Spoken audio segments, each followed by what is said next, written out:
ஒரு கேள்வி இன்னொரு நாள் நீங்க வந்து விசிகால இருந்து விலகிட்டீங்க. அதுக்கு திருமாவளவன் என்ன சொல்றாங்க, அவர் வந்து துடிப்பான அரசியல் வந்து மாற்றத்திற்கு ஏற்படும்னு நினைக்கிறாரு. ஆனா வந்து ஒரு கட்சியின் தலைமையின் கீழ் வந்துட்ட பிறகு அதுக்கு ஏற்ற மாதிரி அவர் செயல்படணும்னு சொல்லியிருக்காங்க. இதை பத்தி எப்படி பாக்குறீங்க? இல்ல, தலைவருடைய வார்த்தைகள் வந்து எப்பயுமே நான் வந்து கட்டுப்படுறேன். அவர் என்ன சொல்றாரோ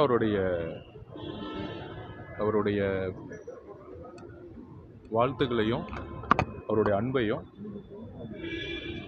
அவர் சொன்ன அட்வைஸையும் எடுத்துக்கிட்டு கண்டிப்பாக அவரோடய நான் பயணிப்பேன். ஆனால் மழை வெள்ளங்களோட பாதிப்பில் வந்து பார்த்தீங்கன்னா தமிழக அரசு வந்து பாரபட்சம் காட்டுறதாகவும், அதே மாதிரி இந்த தென் மாவட்டங்கள் மற்ற பகுதிகளில் வந்து அதிகமாக நிதி கொடுக்கப்பட்டு வட மாவட்டங்களில் வெறும் 2000 ரூபாய் பிச்சை போடுங்கன்ற மாதிரி வேல்முருகன் வந்து கேட்டுருக்காங்க. இதை எப்படி பார்க்குறீங்க? இன்னும் கொஞ்ச நாள் அவரையும் வந்து சங்கின்னு சொல்லிடுவாங்க. அதே போல் வந்து பார்த்தீங்கன்னா அரசியல் கூட்டணி நேரத்தில் தலைவர்களுக்கு வந்து மரியாதை தராங்க. ஆனால் வெற்றி பெற்ற அமைச்சராகிட்ட பிறகு அவங்களோட உதவியாளர்களை விட்டு எங்களுக்கு வந்து கூப்பிடுறாங்க. இது வந்து ஒரு எப்படி பார்க்குறீங்க சார்? இது ஒரு பிரச்சனை வச்சிருக்காரு. கண்டிப்பாக வேல்முருகன் அவர்களுடைய கருத்துக்களை வந்து நான் உடன்படுறேன். இதற்காக தான் வந்து ஒரு குறைந்தபட்ச செயல் திட்டத்தை உருவாக்கி எதிர்காலத்தில் வந்து ஆட்சியிலையும் பங்கு அதிகாரத்திலையும் பங்குங்க என்கின்ற ஒரு விஷயத்தை எல்லா தலைவரும், அதுவும் முக்கியமாக கொள்கை தலைவர்கள் எல்லாருமே ஒரு புதிய அரசியலை உருவாக்கணுங்கிறதான் என்னுடைய குறிக்கோளாக இருந்துச்சு. அதை சொன்னதற்காக தான் என்னுடைய ஒரு பனிஷ்மெண்ட்டாகவும் நான் பார்க்குறேன். பட் அந்த கொள்கையை கண்டிப்பாக என்னுடைய பயணத்தில் உறுதியாக என்னுடைய பிரச்சாரம் மூலம் உருவாக்குவோம்.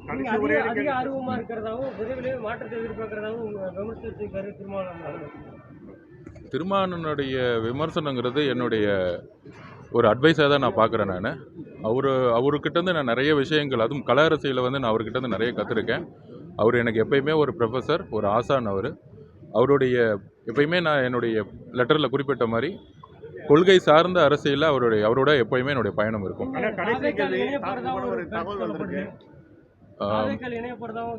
இல்லை, இன்றைக்கு வந்து எந்த இணைப்பு அப்படிங்கிறதோட என்ன செய்யணுங்கிறது வந்து இன்னும் தீவிரமாக வந்து யோசிச்சுட்ருக்கேன். எனக்காக வந்து இந்த 2 வருடம் விடுதலை சிறுத்தைகள் தோழர்களுடன் பயணித்த எல்லா தோழமைகளுக்கும், என்னுடைய கூட இருந்த சக தோழர்களுக்கும் என்னுடைய நன்றி. அதே போல வந்து பாத்தீங்கன்னா நீங்க வந்து பிஜேபியோட பி டீமா செயல்படுறீங்கன்னு சொல்லிட்டு நிறைய இன்னைக்கு வேல்முருகன் பேசியிருக்காரு, அவரும் பி டீமு. அது மாதிரி நிறைய பேர் இருக்காங்க. உங்களுக்கு சாம்சங் தொழிலாளர்களுக்காக போராடினா நீங்கள் வந்து உங்களை நக்சலைட்னு சொல்லுவாங்க. மழை வெள்ளத்தில் வந்து மக்களுக்கு வந்து சாப்பாடு கிடைக்கலன்னா உங்களை வந்து சங்கின்னு சொல்லுவாங்க. அரசியலுக்கு வந்து பிரச்சார களத்திலிருந்து ஒரு முழு நேர அரசியல்வாதியாக வரும்பொழுது என் மீது ஏற்படக்கூடிய சந்தேகங்களுக்கு வந்து கண்டிப்பாக என்னுடைய பயணத்தில் தான் பதில் சொல்ல முடியும்.